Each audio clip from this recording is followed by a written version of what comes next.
15. Isolate the victim. An isolated person is weak. By slowly isolating your victims, you make them more vulnerable to your influence. Their isolation may be psychological. By filling their field of vision through the pleasurable attention you pay them, you crowd out everything else in their mind. They see and think only of you. The isolation may also be physical. You take them away from their normal milieu, friends, family, home. Give them the sense of being marginalized, in limbo. They are leaving one world behind and entering another. Once isolated like this, they have no outside support, and in their confusion, they are easily led astray. Lure the seduced into your lair, where nothing is familiar. The people around you may seem strong and more or less in control of their lives, but that is merely a facade. Underneath, people are more brittle than they let on. What lets them seem strong is a series of nests and safety nets they envelop themselves in. Their friends, their families, their daily routines, which give them a feeling of continuity, safety, and control. Suddenly, pull the rug out from under them. Drop them alone into some foreign place where the familiar signposts are gone or scrambled, and you will see a very different person. A target who is strong and settled is hard to seduce. But even the strongest people can be made vulnerable if you can isolate them from their nests and safety nets. Block out their friends and family with your constant presence. Alienate them from the world they are used to and take them to places they do not know. Get them to spend time in your environment. Deliberately disturb their habits. Get them to do things they have never done. They will grow emotional, making it easier to lead them astray. Disguise all this in the form of a pleasurable experience, and your targets will wake up one day distanced from everything that normally comforts them. Then, they will turn to you for help, like a child crying out for its mother when the lights are turned out. In seduction, as in warfare, the isolated target is weak and vulnerable. Your worst enemies in a seduction are often your target's family and friends. They are outside your circle and immune to your charms. They may provide a voice of reason to the seduced. You must work silently and subtly to alienate the target from them. Insinuate that they are jealous of your target's good fortune in finding you, or that they are parental figures who have lost a taste for adventure. The latter argument is extremely effective with young people whose identities are in flux and who are more than ready to rebel against any authority figure, particularly their parents. You represent excitement and life. The friends and parents represent habit and boredom.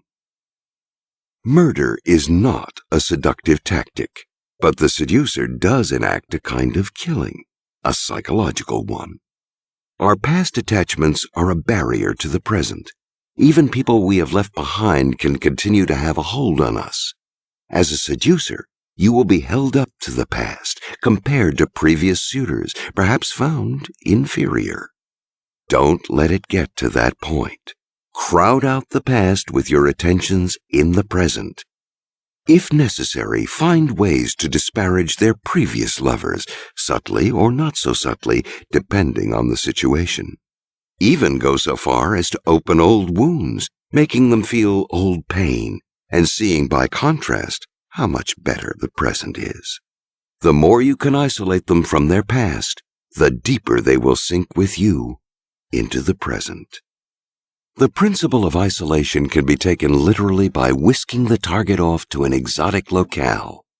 Islands cut off from the rest of the world have always been associated with the pursuit of sensual pleasures.